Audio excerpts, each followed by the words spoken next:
Jim Dodge was born in the Scandinavian enclave of Ballard, Washington, October 14, 1936, to Harold Dodge, who was an engineer, and Bertha Anderson Dodge, who had not been able to complete education beyond 8th grade. She was a stenographer, met Harold, fell in love, started with Harold. Bertha became a homemaker. And Jim joined older brothers Hal and Bill, who were 12 and 10 years older. They had a middle-class life, living in Ballard, living next door to Bertha's parents, with many extended family living nearby. As Jimmy grew up, he went to the local elementary school, and at the end of the first grade, his teacher flunked him. And the teacher said he actually flunked so badly that the teacher did not think that repeating the first grade was going to result in any outcome.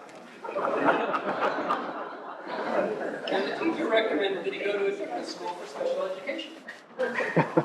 Now, one of Jimmy's uncles said, "Well, wait a minute. Jimmy's older brother Bill has terrible eyesight. I wonder if Jimmy has terrible eyesight too." So they checked. His eyesight was poor. And with glasses, he was a much better student. Now, back in that day, it was the belief that children should not have their eyes policed correctly, so it would strengthen their eyes. And in fact, Jim's vision was poor enough that he never could see 20/20 with his glasses. And with his glasses, he had very poor peripheral vision. In response to this, I think, he developed the habit of whenever anyone was speaking to him, he would look directly at them and he would listen extremely closely to every word they said. And with his Coke bottle bottom glasses, which to me seemed to make his eyes twice as big as normal.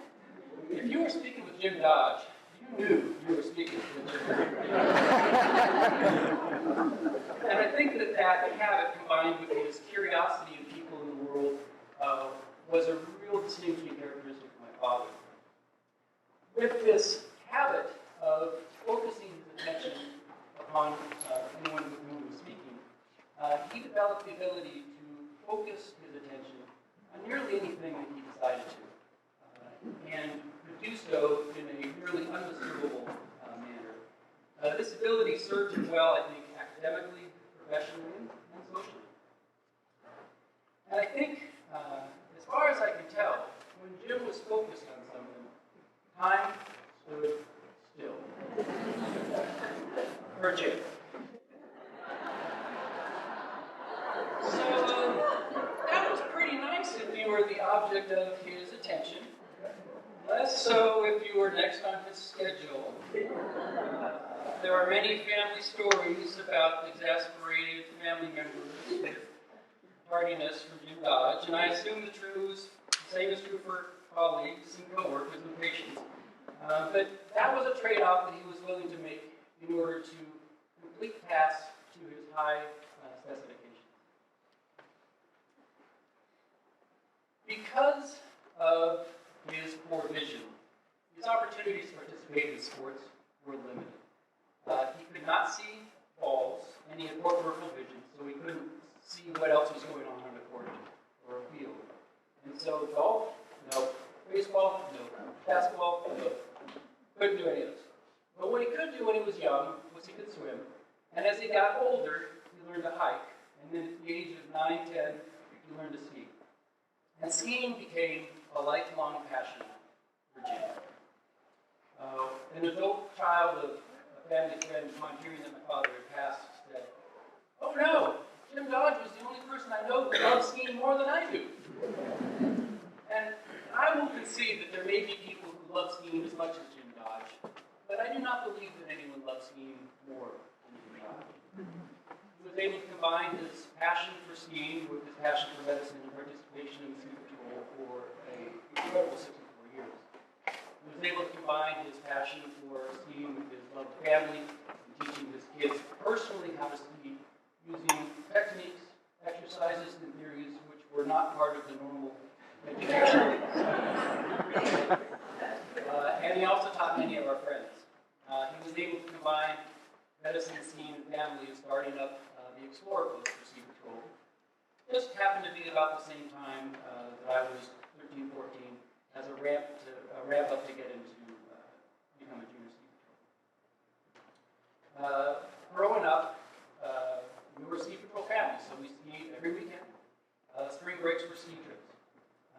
After the kids grew up, he found skiing in Europe was wonderful, and he organized 15 or more ski trips with his precision for details. And the people with whom he wanted to ski were friends and ski patrollers and friends of friends. And if anyone wasn't a friend of his by the beginning of the trip, I'm certain they were friends of his by the end. So, as Jimmy grew older, his older brother Hal decided he wanted to become a physician. And the local family doctor said, if you want to become a doctor, you ought to go to Harvard Medical School.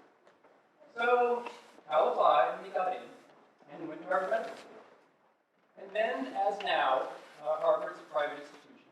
And then, as now, private institutions are expensive. So the family depleted their savings and borrowed against Harold's life insurance policy to get Hal through medical school. When Jimmy was 11, Hal graduated. Commencement was in Boston, so none of them could attend because they were in Ghana. And Hal took the train across the country to Seattle. And on the day of his arrival, they had a dinner to celebrate the first doctor in the family, eldest son of an immigrant family in Israel. And while they were eating dinner, Jimmy's father, Harold, rose from the table, said, I'm having chest pain. Went out to the porch, threw up, went to the back room, and died. It was 15 minutes from onset of symptoms to sudden cardiac death. So, as an aside, the months and months that Jim had, he saw as a blessing compared to his own father. So in those 15 minutes, Jimmy's world was turned upside down. The family went from being middle class to poor in 15 minutes because they didn't have any life insurance left, and there weren't any living benefits with Harold's pension. So, Griffin went back to work as a stenographer, and Jim took odd jobs such that he could as he was growing up. He told me later that although he had had many jobs, he never really considered it work, because he always enjoyed what he was doing. He always felt he learned something that was useful. And I think that also was a distinguishing characteristic of my father. He worked hard, but I don't think it felt like it was hard work for him, because he enjoyed what he did and he found it interesting.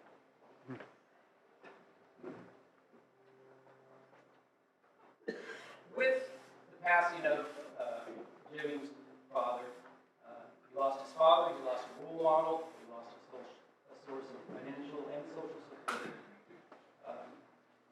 And the extended family rallied and tried to fill that vacuum. And Jim felt and appreciated their love. And that, I think, was a foundation reason why family was so important for my father. I asked him later why he thought that family was so important. He said that he thought it was because of the care and concern he had received when he was growing up. But I think that in addition to that, he also appreciated that people in our lives are not guaranteed to be there even 15 minutes from now. And he didn't take for granted the presence of family, and he didn't take for granted the presence of friends. Family was very important. Growing up, highlights of the year were gathering at Grandpa Hal's house on Christmas Eve for an extended family gathering. And during the summer, we would, meaning Jim, Bill, Hal, wives, where the kids would all gather for a week on Hoods Canal, first week of every August, where we would gather, play cards, go clamming, fish, sing, and be family. Those were wonderful memories. As the kids grew up and we got families of our own, we began to have family reunions every July, nearly a week. And again, I think those are highlights of the year. Now, despite how important family was for Jim. When I was growing up, he was not very physically affectionate. He didn't hug us much, and I remember telling us that he loved us. Such that when I was a young teenager, I actually wasn't sure that my father loved me, which was probably not that unusual, but was also a little alarming. And about at that same time, the older Dodge kids were getting involved with the youth group here in St. Timothy's. And in youth group, we were huggers. We would hug when we said hello. We would hug when we said goodbye. Sometimes we would hug in between just for no particular reason at all. And it soon became a little bothersome and unsatisfactory, this discordance between hugging in youth group and not hugging Dad at home. So the Dodge kids, we conspired, and we decided that we would hug my father at every possible opportunity. And it didn't take long before he started hugging us back. And not long after that, he would hug us enthusiastically. And then later, he would tell us he loved us. And as far as I'm concerned, there are few more wonderful things than the physical expression of love between a parent and a child. And one of my most valued groups that I've participated in is the Dodge Kids Conspiracy to turn Jim Dodge into a hugger. So, in conclusion, it might be said that Jim Dodge could divide the world up into three kinds of people. Those who love to ski, those who used to love to ski, and those who have yet to love to ski. He would say that every ski day was good for something, even if it was just good for testing out your rapier. So, for those of you who still enjoy skiing, someday when you're out on a chair when the weather is not blue skies and warm, give a thought to Jim Dodge and know that if he could, he would love to be next to you, if only to test out the integrity of his storm gear, and perhaps trying to figure out how to make it better, even if it required going to a fabric store, buying a roll of Vortex fabric, cutting a pattern, and sewing the clothes himself. Wilfred Woods is a former editor of the Wenatchee World, and he has a little 3-6 paragraph column that he has a couple times a week where he talks about whatever he wants to talk about as a former editor. And last year he wrote a column that at age 90 he's no longer able to ski, but he knows the runs at Mission Ridge, our local ski area, so well that he's able to take ski runs in his mind, knowing every tree and every turn so well. Jim started skiing at age 9 or 10.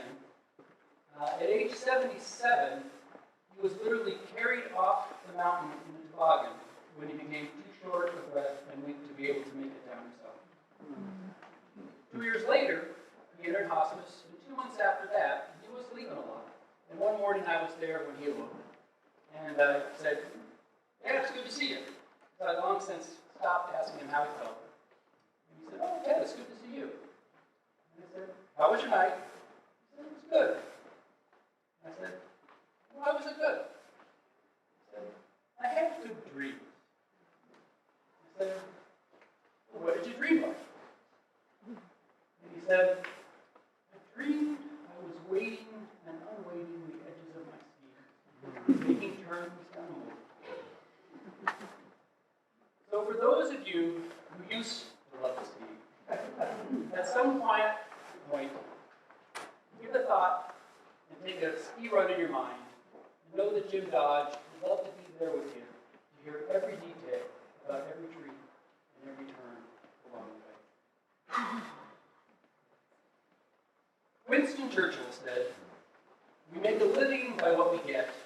We make a life by what we give."